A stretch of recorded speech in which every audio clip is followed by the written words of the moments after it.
Let's see. Check it.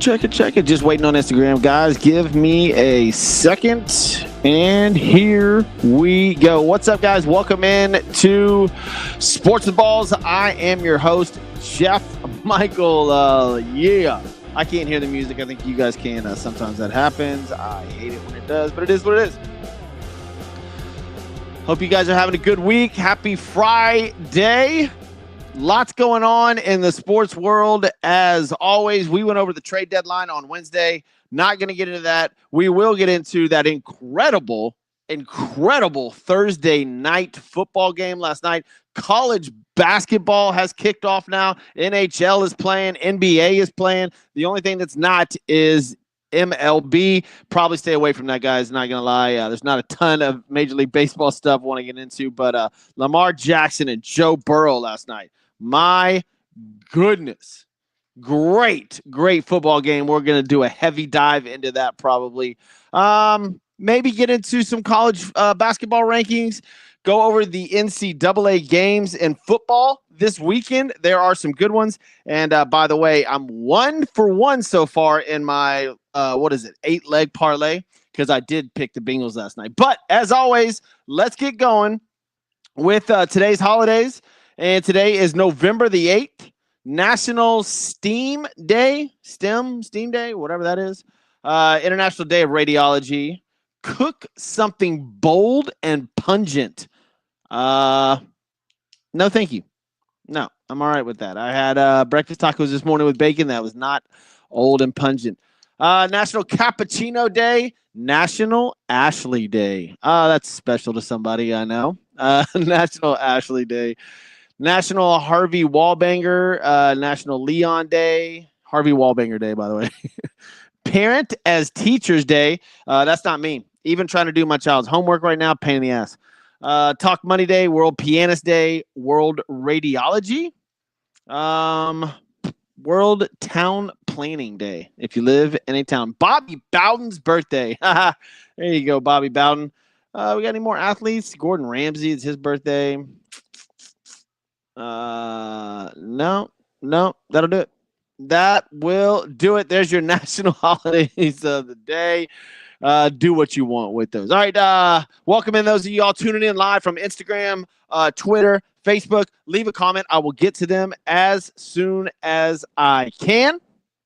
But before we get the show started, got to thank people that make this possible. So first off, Christian's Tailgate Bar and Grill. The place is flat out amazing. They've got a huge thing coming up for the Tyson fight. Cannot wait to see that. What is that, next weekend? Or 2 weekends, the 14th, I believe. So that'll be fun. I think that's a Friday night, actually. Good planning on that, by the way. I think that's a Friday night, that Tyson Paul fight. Guys, I've looked at Mike Tyson, and he looks good. He looks real good. I'm excited to watch this fight. I know everybody, he's 58 or somewhere around 60, and Jake Paul's 26 or however old Jake Paul is, but I'm still excited to see this. I think Tyson's got him. Paul's actually favored, which is, it's not mind-blowing because of the age difference, but whoa. Christian's Tailgate, we'll have it up. They got a bunch of TVs. Go to christianstailgate.com. Find one near you. Mark Thiessen at Thiessen Law Firm, thetexastrialattorney.com, 713-864-9000. Basically, guys, best in the biz. Wes Butler over at Butler CCS Incorporated. Fire, water, mold, roofing, you name it. Wes Butler has got you covered at Butler CCS Incorporated. Man, that Mike Tyson-Jake Paul fight. Who you got? I don't think I'm going to bet on it, but, man, if I was, I'd be taking Tyson. I saw him on a couple of interviews already. He looks focused. And I know that, before the Roy Jones Jr. fight, we were all fired up that Tyson was back in the ring and we were all excited about it. And then it just turned out to be sort of ugly, not watchable really. But this has got headshots. It's got all normal rules. And there's only 2 minutes. There's only 2-minute rounds for Tyson and Paul. That votes in Tyson's favor. I like this fight. I think Tyson knocks him out. I want to see Jake Paul flat on the canvas and Mike Tyson's face. I want to see what he looks like in the black shorts and the black shoes, and Tyson just standing over Jake Paul. Oh, that would be fantastic. Trying to stay somewhat PG here, but those of y'all tuning in podcast version, appreciate you as always. Like and follow the show. Go to Spotify. Go to for the podcast Spotify, Apple iTunes, you name it. You can find us anywhere. All right, let's get into this NFL game last night and the rest of the NFL games coming up this weekend. What a effing football game last night. But once again, marred by the referees. When are we going to stop this? There were three face masks. There was defensive holding all in the last play of this game. It was brutal to watch. That's annoying. When you see that many penalties and the refs not, and we already went through this. We just went through this last week with Kansas City. There's a false start. They don't call it. Kansas City wins the game. Guys, that's not normal. That was almost Cincinnati's season on the line. They played a hell of a game, and you robbed them of that game. Joe Burrow, 34 of 56, 4 touchdowns, 0 picks, 428 yards. Epic performance in Baltimore, and they robbed him. Not trying to take away from Lamar Jackson, 25 of 33, 290, 4 touchdowns as well, and no interceptions. Lamar Jackson's QB rating was 141. Holy, you know what? That's insane. Joe Burrow had a day. So did Jamar Chase, 11 receptions, 264 yards with a 70-yard touchdown, and add on 2 more after that. What a great football game. And then the last second of the actual football game, you destroy it by not calling a penalty where it should have been called. 2 of them. 2 blatant face masks on the defense. And Joe Burrow didn't come through because he got knocked in the face by a Baltimore defender and face mask grabbed and turned. I just don't understand when we're going to call these calls. It makes 0 sense to me. This is like 3 weeks in a row, I believe, where an outcome of the game has been decided by the refs. That was terrible. The Cincinnati Bengals played their ass off. They covered, and that's what I was going to say. There was Cincinnati +6. I got them. That was almost one of my picks of the week. But, man, I would have loved to see that game go on. I would have loved for Burrow not to get hit in the face mask and that not to happen. But here we are again talking about the refs. It's just terrible. Just what a game. And it was given to the Baltimore Ravens by the ref for a non-call on a defensive face mask. Not 1, but 2. Maybe even 3. You guys go look at that replay. It's terrible. If I'm trying to take away good things about this, Joe Burrow and the Cincinnati Bengals might be the best 4-6 team you've ever seen.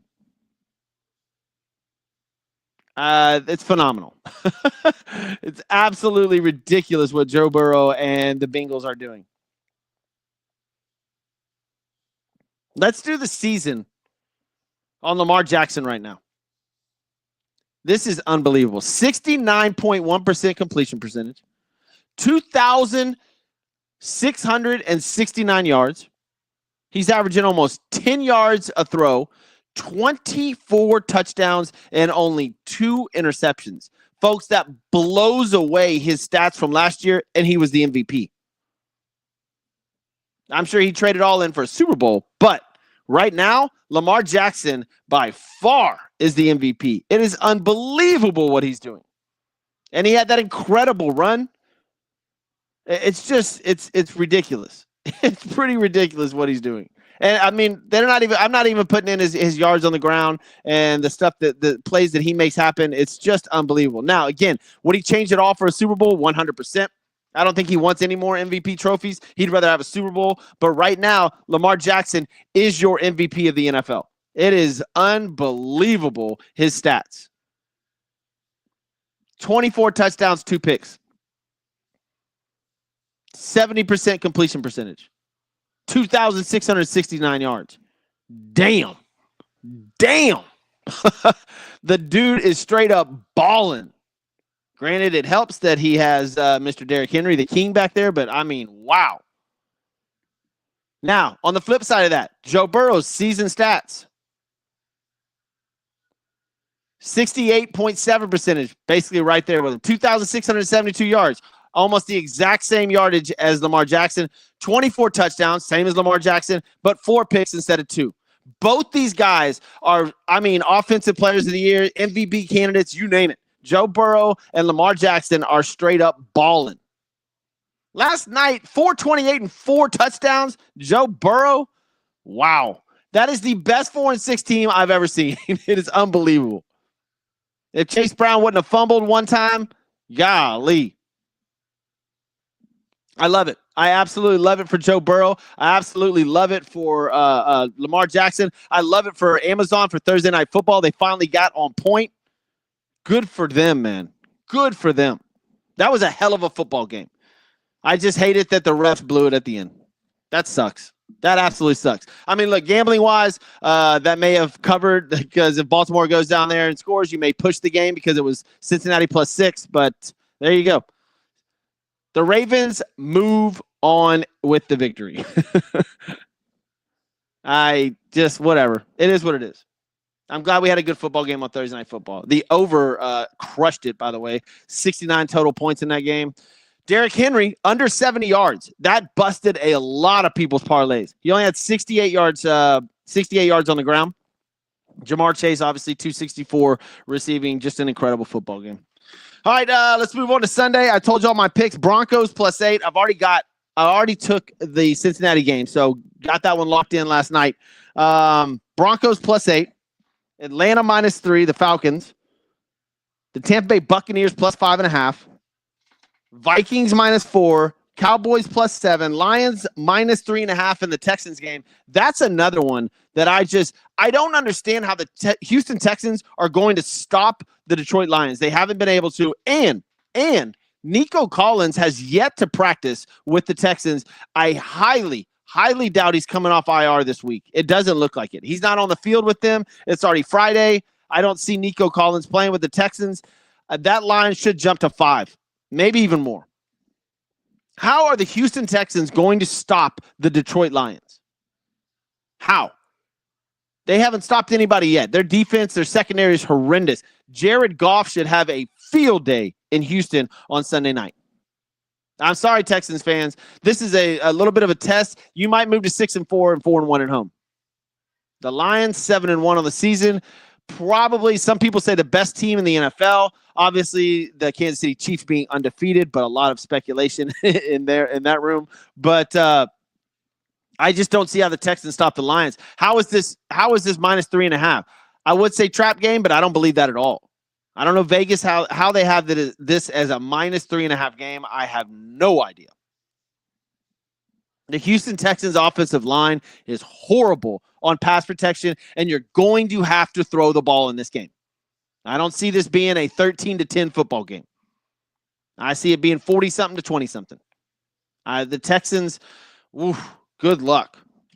Good luck on that one. We got an early morning football game, Sunday morning. Again, I say it with a heavy heart as far as Munich's concerned.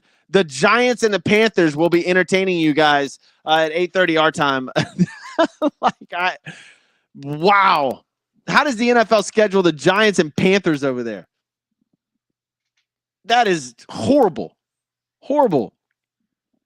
Didn't we have the Patriots Jags there as well? Come on, NFL. Do better. How are we going to have an expansion team over in Europe with you guys scheduling Giants Panthers games, both of them 2-7 going at it? That is just ridiculous. Patriots and the Bears, Bills, Colts, Broncos at the Chiefs, which is one of my picks. I like the Broncos in that game. Falcons, I like them over the Saints. 49ers, Bucks, Steelers, Commanders, Vikings, Jags, Titans. It goes on and on and on and on. Big game of the weekend as well. The Dallas Cowboys. It looks like Dak Prescott is done for the season. That's the word that I'm getting. I'm hearing he has his hamstring torn from his bone, which will require surgery, which will keep him out for the whole year.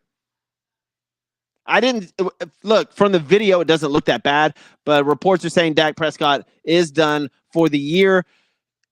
And essentially so are the Cowboys, if that's the case. Fantasy football-wise, I'm not saying drop CeeDee Lamb. I'm just saying I don't know how you're going to score points. CeeDee Lamb has 50 receptions, 660 yards on the season, and 4 touchdowns only. And now he's going to have Cooper Rush and or Jordan Love. I think the Cowboys are done. In fact, they're so cooked that Vegas is putting them as a 7.5 underdog at home this weekend in Arlington. That's brutal. Yeah, the Cowboys season is over. All that. And, it stems from in the offseason when Jerry Jones didn't want to go get Saquon Barkley, remember? Or Derrick Henry. And now you're stuck with no Dak Prescott, no running back situation, really. Ezekiel Elliott. And look, to pile on the Cowboys, Ezekiel Elliott has some personal issues with the team, apparently, and didn't even make the trip last game. Like, just staying away from the team. I feel like the Cowboys are in absolute turmoil. Absolute freaking turmoil. You've got Mike McCarthy on his last year of his contract. Now, is he going to get fired midseason? Probably not. But he's gone. Mike McCarthy is gone. You can book it. Let the Bill Belichick talk start now.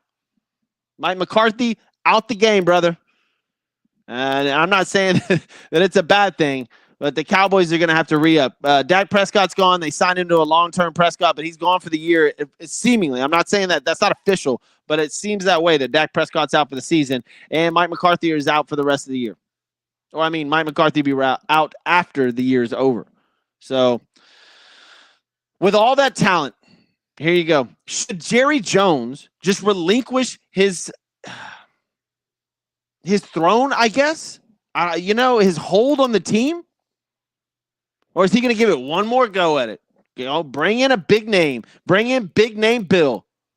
Let Belichick try to run the Cowboys next year or the next 2 years and see if you can get a Super Bowl, because that window is halfway shut. Dak Prescott is what he is. You're not going to get superstar Dak Prescott. He is what he is. When you throw the ball 40 times, you lose. And that says something about your quarterback. Cowboys, that window's closing real fast, guys. I'm not saying the Cowboys need to remodel the situation, but probably in the next 3 years, if you don't get a Super Bowl or at least get there, there's going to be some serious talks in the Cowboys room, whether Jerry Jones is capable of running that team anymore and what they need to do for the long-term effects of the Dallas Cowboys. Sorry, Cowboy fan. Your season's over. The season is cooked. One season it's not cooked, the Washington Commanders, bro. This is my game of the week. Steelers at the Commanders. 6-2 versus 7-2. Steelers are 3-1 away. Commanders are 4-1 at home. Jaden Daniels looks like the real deal. The guy looks awesome. I pray there's no injuries to Jaden Daniels. We know Washington is notorious for bad injuries. Ask Robert Griffin. Ask who with his leg. His name's Alex. Just stay healthy. Stay healthy, Daniels. I love this kid. I love this team. I hate the name, but man, they look good. They look really, really good. We'll talk more on Monday about what happens over the weekend. But again, my picks, I've already got the Cincinnati. They already won the game. So Lions -3, Cowboys +7. Even though it's a rivalry game, and I think they will play with some fire this weekend. I don't think they're going to win, but I like them +7. Vikings -4, Bucks +5.5, Falcons -3, and Broncos +8. There's your picks for the weekend, at least on the NFL. Let's move over to some college football games. Florida at Texas tomorrow morning. God, dude, I got to get up for a softball game tomorrow at 5:30 in the morning. That's ridiculous. How many of you parents out there have kids that are in travel ball parents, man? My gosh, I got to get up at 5:30 to make an 8 o'clock game. Oh, dude, craziness. But oh well. Florida at Texas at 11 a.m. By the way, Florida maintains their head coach, at least from what I heard yesterday. Napier is off the hot seat. So he's going to stay with Florida, I think, for the next 2 years. but they will run into a juggernaut, which is the Texas Longhorns tomorrow morning. Texas favored by 22.5. It's in Austin. I like the first half of this game. If it's Texas minus 13, I like that first half in that Texas game. Purdue at number 2, Ohio State. This is an absolute blowout. Right now, the line sits at 38. Purdue's 1-7. Ohio State, obviously, 7-1. Miami at Georgia Tech. This may be a closer game than expected. This may be a little test for Miami. Miami, one of the only undefeated teams left in the NCAA, 9-0. But I think Georgia Tech puts up a little bit of a fight. And the reason I also say that is this spread is only 11 points. If Miami's number 4 in the country and Georgia Tech's 5-4 in the season, and it's only 11 points, this should be 21 points. So I think Georgia Tech puts up a fight. I wouldn't bet on it, but I think they put up a fight. A huge game in Oxford, Mississippi. Number 3 Georgia at number 16 Ole Miss. Woo. Mr. Dart for Ole Miss. 21 touchdowns, 3 interceptions on the season, over 3,000 yards passing. Pretty damn good. Their running back's pretty good too. Parrish Jr., 678 yards and 10 touchdowns already. Ole Miss, man, that's a good game. That'll be a fun football game. Michigan at Indiana. Michigan's season kind of going in the tank. Indiana. That's right, guys. The Hoosiers of Indiana, number 8 in the country. 9-0 on the season, one of the other unbeatens. Heading for a playoff berth, a college football playoff berth for the Indiana Hoosiers. Minus 14.5 at Michigan. Watch out. Watch out for an upset on that game. Iowa State, number 17 at Kansas. Iowa State's only favored by 3. That is awkward. I might have to look deeper into that. Clemson, number 23 at Virginia Tech. Army, number 25 at North Texas. That game's only 4. Army's 8-0, one of the other unbeatens in the NCAA. Now, creeping up into the mix, guys. Colorado is at Texas Tech. This is a monster game for the Colorado Buffaloes and Deion Sanders. Reason being, Colorado loses this game, they're out. They're out of the playoffs. They'll be 6-3. They'll have a bowl game for sure, but they'll be out of the playoffs. Texas Tech, this is huge for them. They can move to 7-3. It's only Colorado minus 4. This may be the biggest game of the weekend as far as playoff berths are concerned, because Colorado has a chance to move to 7-2, and that would knock them up pretty close to getting into the playoffs. But if they lose, I got to think Colorado's out of the playoff spots. And a lot of people think Colorado has a shot to get into the playoffs. So huge game this weekend for Colorado. Maryland at Oregon, number 1 Oregon. Oregon's favored by 25. Number 7 Tennessee at home versus Mississippi State. They're favored by 25. Notre Dame at home versus the absolutely horrible Florida State Seminoles. Like, woof, what happened over there? And then game of the week or game of the weekend, Alabama at LSU. Those games don't get any better. I've been to them. That is one of the best tailgating places in the United States. When Bama comes into town, it is something serious. It's only a 2.5-point spread. Alabama's favored. That will be a phenomenal Saturday night football game. Your other ones round out Oklahoma at Missouri, Washington at number 6 Penn State, Nevada at number 12 Boise State, who, by the way, Boise State right now, last one in on the playoffs. Virginia at number 18 Pittsburgh, BYU at Utah State at Washington State. Washington State, 21st in the country at 7-1. Watch out. They're sneaky if Colorado loses. That's basically your roundup for the college football. We had the college football playoffs come out, the CFP poll. And like I said, Boise State, the last one in. Alabama's 11. If they lose this weekend, you watch out. They could be out too. But SMU and Texas A&M, number 13 and 14. First one's out right now. That's very, very interesting. But we'll catch up on that. Next week, we'll get into some college basketball as that season just now kicked off. We'll start touching on the NBA. I'm not a huge fan of early NBA stuff. It gives you – I don't gamble on the NBA. It is very difficult to gamble on the NBA, so I stay away from that, and especially the beginning of the season, you really don't know what's going on. So I leave that alone. If you got any gambling tips on the NBA, send them my way. Go to Sports with Balls on all your social media outlets. It's a hell of a time over there. Reach millions and millions of people. TikTok, Twitter, Instagram, Facebook, all over the place. Go to Sports with Balls. All right, guys, want to thank Christian's Tailgate Bar and Grill. Go to christianstailgate.com. Get over there this weekend. Saturday college football, Sunday NFL college football, drink specials, incredible food. Get to Christian's Tailgate. Find one near you. Thiessen Law Firm, thetexastrialattorney.com. Mark Thiessen at Thiessen Law Firm, the best there is. 713-864-9000. You get in a wreck, you got to call somebody. 713-864-9000. Butler CCS Incorporated. Fire, water, mold, roofing, you name it. Call Wes Butler at Butler CCS.